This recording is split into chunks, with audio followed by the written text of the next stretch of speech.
तो भाई लोग, इलिया डोबोरिया अब फाइनली अपनी फेदरवेट बेल्ट वेकेट करके अब लाइट वेट में जा चुके हैं और इस न्यूज़ के बाद से पूरी एमएमए कम्युनिटी में तहलका मच चुका है। और अभी लाइट वेट डिवीजन हिस्ट्री में जितना स्टार स्टैक्ड नहीं था उतना आज है। अब स्क्रीन पे बस लोग देखो, ये सब एक ही डिवीजन के हैं। डस्टिन पोरियर, मैक्स हॉलवे भी अभी शिफ्ट कर गए हैं in the featherweight division. Dan Hooker, Ilia Topuria, Justin Gaethje, Paddy Pimblett, Rafael Fiziev का कमबैक होने वाला है, हरमान सरूकन, चार्ल्स ओलिवेरा।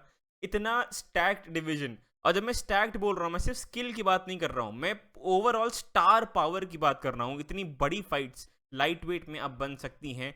मैं बनने वाला हूँ डिना वाइट और मैं करने वाला हूँ इन सब की मैच मेकिंग। बेस्ट फाइट्स कौन सी अगली हो सकती हैं लाइट वेट डिवीजन में। उसके पहले अगर आपको ऐसी ही फन डिस्कशन हिंदी में देखना पसंद है यूएफसी के अराउंड, चैनल को सब्सक्राइब करो। अब बढ़ते हैं वीडियो में। अब पहले आते हैं यार, देखो कौन कौन सी फाइट्स ऑलरेडी स्केड्यूल्ड है। ठीक है, पहले तो यार डैन होकर वर्सेस जस्टिन गेजी, ये होने वाला है बहुत जल्द।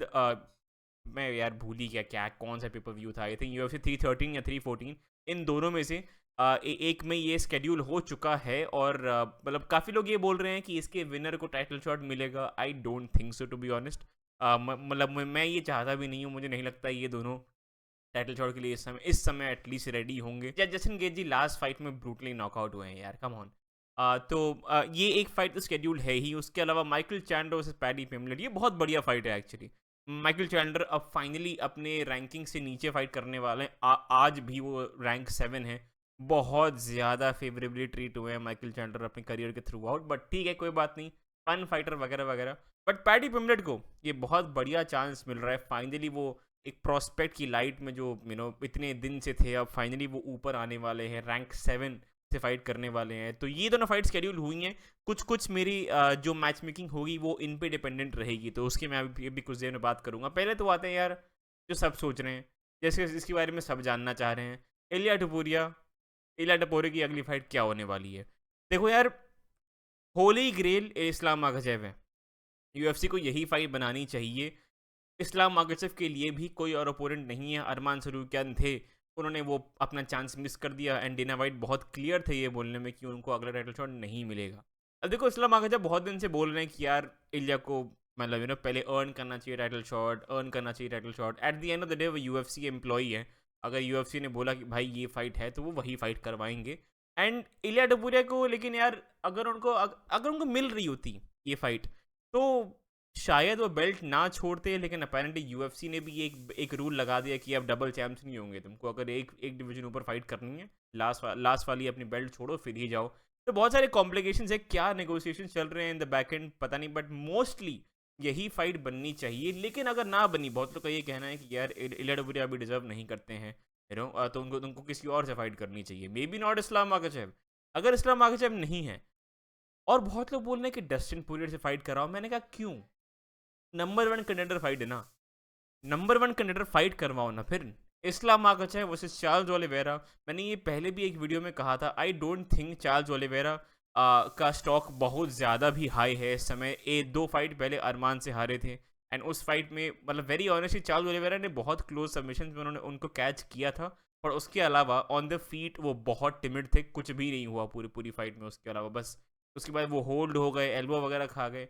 कुछ लोग बोल रहे थे कि यार रॉबरी थी और चार्ल्स ओलिवेरा को जीतना चाहिए था। Absolute bullshit. अरमान सरूक्यान साफ साफ वो फाइट जीते थे। उसके अलावा माइकल चैंडर के अगेंस्ट उन्होंने बहुत इंप्रूव किया।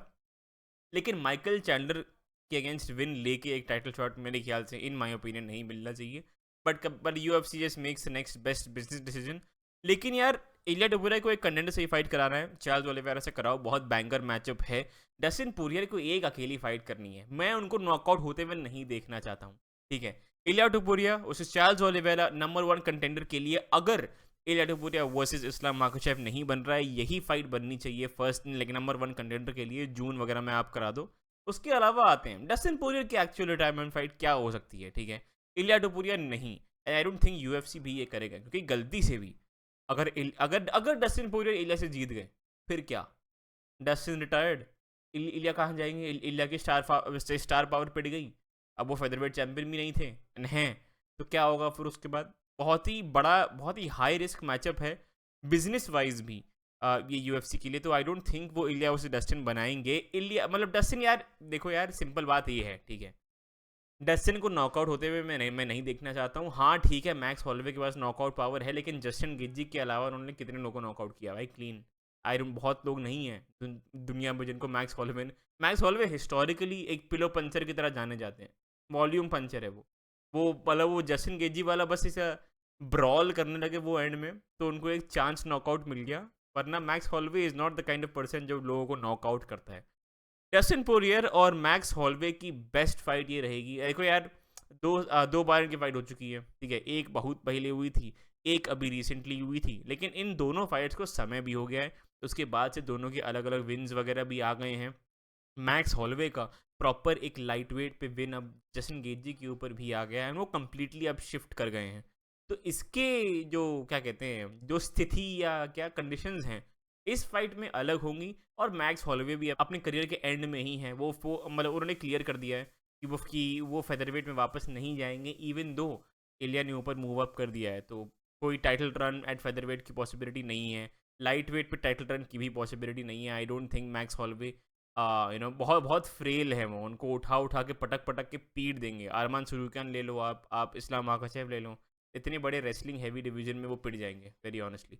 और तो मतलब इन इन दोनों के लिए, ठीक है, सिर्फ डस्टिन पोरियर के लिए नहीं, मैक्स हॉलवे के लिए भी यार, मतलब बीएमएफ टाइटल फाइट वगैरह आप कराओ, चिल विल कराओ उन लोगों को, मतलब ऐसा मनी फाइट्स वगैरह कराओ, लेजेंड वैसे लेजेंड मैच है, उसके अलावा कुछ नहीं। बहुत मतलब इवन दो इनकी फाइट 2 बार हो चुकी है और डस्टिन पोरियर 2 बार मैक्स हॉलवे को पीट चुके हैं। लास्ट फाइट भी उनकी लेकिन बहुत क्लोज थी। तो ये दोनों बढ़िया ब्रॉलर हैं, बढ़िया। ये जस्टिन गेजी वर्सेस डैन होकर टाइप मैचअप होगा, प्योर स्ट्राइकिंग, मजा आएगी बहुत, ठीक है। बेस्ट फाइट ये होगी डस्टिन पोरियर के लिए, perfect fight to say goodbye to the sport, टू यही कराओ। अगला आते हैं, अरमान सुरुकन का कमबैक क्या हो सकता है। अब यार अरमान सुरुकन ने UFC 311 में पुल आउट किया था, बैक इंजरी की वजह से वो कह रहे थे, लेकिन डाउट्स हैं उसके बारे में, to be honest with you. But ठीक है, अरमान सुरुकन का अब कमबैक क्या हो सकता है। डेना वाइट ने क्लियर कर दिया है कि भैया इस्लाम माखाचेव से फाइट नहीं होने वाली है, ये आपको एक और फाइट करनी पड़ेगी, you have to earn your shot again. Simple मुझे यही लग रहा है, ये मैं पहले भी एक वीडियो में बोल चुका हूँ। Winner of Dan Hooker versus Justin Gaethje, perfect fight रहेगी ये दोनों लोग के लिए, ठीक है। अब Dan Hooker versus Justin Gaethje versus जो भी जीता, अब वो डेफिनेटली एक टॉप 5 पोजीशन या टॉप 5 से फाइट करने की पोजीशन या नंबर 1 कंटेंडरशिप की फाइट करने की पोजीशन में आ जाएगा। जस्टिन गेजी या डैन हुकर जो भी जीते। अब देखो, इस्लाम माखाचेव ने एक बार बात करी है कि यार मैं ये जस्टिन गेजी से मैंने फाइट नहीं करी है, मैं उससे कर सकता हूँ। ऐसे नहीं करना है यार, मतलब एक प्रॉपर नंबर 1 कंटेंडरशिप फाइट कराओ, ठीक है। डिवीजन को डेवलप होने दो। इस्लाम माखाचेव के लिए लाइट वेट में कोई और चैलेंज नहीं है। अरमान थे, उन्होंने पुल आउट कर दिया, उनको नहीं मिलने वाला है अगला। इलिया टोपुरिया अब आए हैं। बेस्ट केस सिनारियो इलिया वर्सेस इस्लाम, अगर वो ना हुआ तो उसके बाद मैंने बात करी दी है, बता ही दिया है आपको। Arman Tsarukyan versus the winner of Dan Hooker versus Justin Gaethje, इन दोनों से फाइट नहीं हुई है अरमान सरूकियान की, जहाँ तक मुझे याद है एटलीस्ट। डैन हुकर से पता नहीं क्यों नहीं, वो इस्लाम माखाचेव से हुई थी, हाँ ठीक है। बट हाँ, बेस्ट केस सिनारियो अरमान के लिए ये फाइट कराओ। अरमान वर्सेस ओलिवेरा भी करा सकते हैं वो लोग, लेकिन यार ओलिवेरा के लिए 2 मैचअप है, या तो इलिया टोपुरिया वाला, या तो सीधा इस्लाम माखाचेव के अगेंस्ट टाइटल शॉट। अरमान वर्सेस इस्लाम में दोबारा नहीं, सॉरी, अरमान वर्सेस ओलिवेरा में दोबारा नहीं देखना चाहता हूँ, ठीक है। मूविंग ऑन, पैडी पिमलेट, ठीक है। पैडी पिमलेट का मैंने बताया था आपको स्टार्टिंग में कि वो माइकल चैंडलर से ऑलरेडी स्केड्यूल्ड हैं, लेकिन यार माइकल चैंडलर के अगेंस्ट वो जीते या हारे, उनका मतलब नहीं, हारे तो उनका स्टॉक थोड़ा तो कम होगा, लेकिन माइकल चैंडलर उनसे ऊपर रैंक्ड है, तो उनका स्टॉक बहुत नहीं गिरेगा। हाइप उनकी डिरेल हो जाएगी डेफिनेटली, लेकिन बहुत नहीं गिरेगा। But in my opinion I think paddy Pimblett Michael Chandler को बीट करने वाले हैं। तो उसके बाद पैडी पिमलेट क्या कर सकते हैं, मेरे ख्याल से माइकल चैंडलर के बाद बेस्ट फाइट उनके लिए होगी loser of max hallway versus Justin Gaethje. Best fight मुझे इन माय ओपिनियन ये लग रही है इनके लिए। जो जस्टिन गेजी हैं, डैन हुकर हैं, ये बहुत बड़े बड़े नेम्स लेके आते हैं स्पोर्ट में। वेरी ऑनेस्टली यार, अगर मैं बताऊं आपको, मुझे लग रहा है अगर ये वाली फाइट जस्टिन गेजी हार गए, बहुत ज़्यादा चांस है कि वो रिटायर कर जाएंगे, क्योंकि उन्होंने ऐसी बातें भी करी हैं कि मैं सिर्फ टाइटल, मतलब लाइक अगर मैं टाइटल रन नहीं कर रहा हूँ तो मैं स्पोर्ट में नहीं रहना चाहता हूँ, मुझे अपना दिमाग का भी ख्याल रखना है। तो अगर वो डैन होकर से मतलब हार जाते हैं, चांसेस हैं कि वो मतलब वो कर जाए रिटायर, ठीक है। बट ठीक है, अगर वो ना हुआ तो इसका जो भी लूज़र होगा वो पैडी पिम्बलेट से फाइट करे, बहुत ही बड़ी फाइट होगी, बहुत बढ़िया भी फाइट होगी।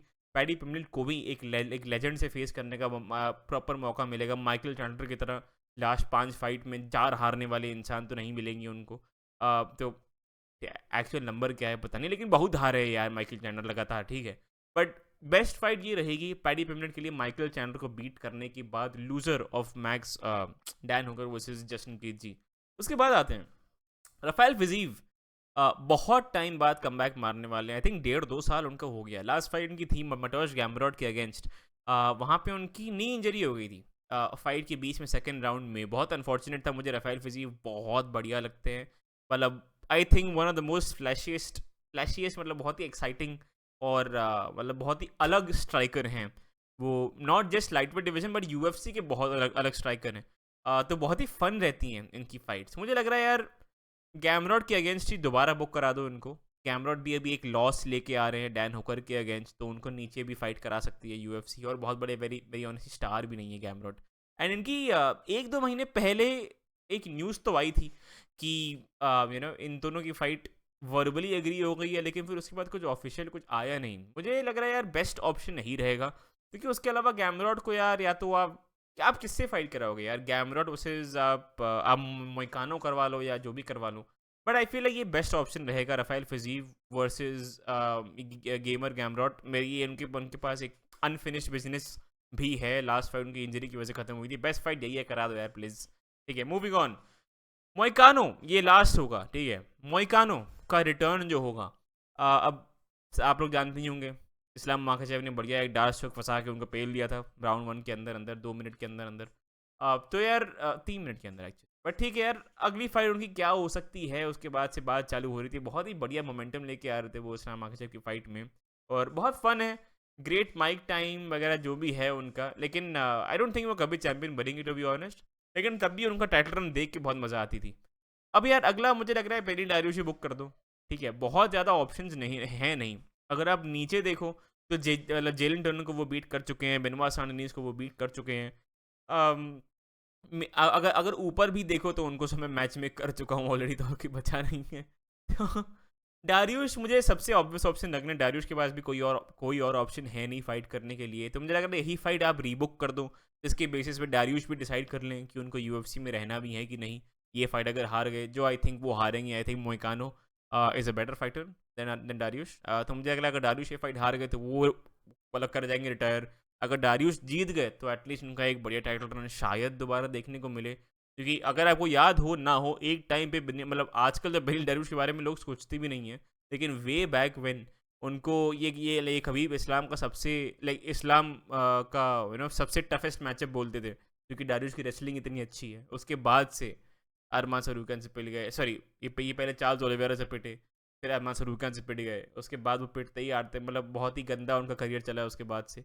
तो एक पॉइंट पे वो इस्लाम के सबसे toughest contender light weight division में माने जाते थे। तो मतलब कंप्लीटली हलवे तो नहीं है वो, लेकिन उनको एक बाउंस बैक विन डेफिनेटली चाहिए। और मोइकानो के ऊपर आई थिंक बेस्ट वाले का अपॉर्चुनिटी रहेगी उनकी। तो ये फाइट भी ये अगर बुक होगी तो ये दोनों के लिए बहुत अच्छी फाइट हो सकती है ये। तो इसको रीबुक कर देते हैं। तो यार वो थे मेरे लाइट वेट डिवीजन के नेक्स्ट बेस्ट फाइट्स। मैंने सबकी बात करी है जो भी स्क्रीन में हैं, कुछ फाइटर्स की और भी करी है, लेकिन सर ये सब रैंकिंग्स के ही लोग थे और रैंकिंग्स को ही मैंने आपस में फाइट करवाई है। उसके अलावा यार आप लोग मुझे कमेंट से बताओ कि इनके जगह आपको कौन कौन सी फाइट्स देखने हैं ज़्यादा वगैरह वगैरह। आपके जो भी आइडियाज़ हैं मुझे सारे कमेंट्स में बताओ। इसके अलावा अगर वीडियो पसंद आए लाइक करना, चैनल को सब्सक्राइब करना। यार ये बेटर भी है वर्सेस बेवोल 2 का मैं वीडियो बनाने का सोच रहा था, लेकिन यार मैं बॉक्सिंग उतना नहीं देखता हूँ यार। मैं क्या प्रेडिक्शन करूँ, क्या मतलब मैं ऐसा आप पे शब्द नहीं फेंकना चाह रहा हूँ। मैं टाइमिंग और डेट वगैरह एक पोस्ट में डाल दूंगा, साथ में देख लेंगे। लेकिन यार एनालिसिस करने के लिए मैं केपेबल नहीं हूँ, क्योंकि मैं सिर्फ बॉक्सिंग नहीं देखता हूँ। तो मुझे हल्का का बता दूंगा, लेकिन मुझे इंटरेस्ट नहीं आ रहा है यार। पर ठीक है, अगर वीडियो पसंद आया लाइक करना, चैनल को सब्सक्राइब करना, मुझे इंस्टाग्राम और ट्विटर पर जाके फॉलो करो। मैं आपको मिलता हूँ अगली वीडियो में। Thank you, bye bye.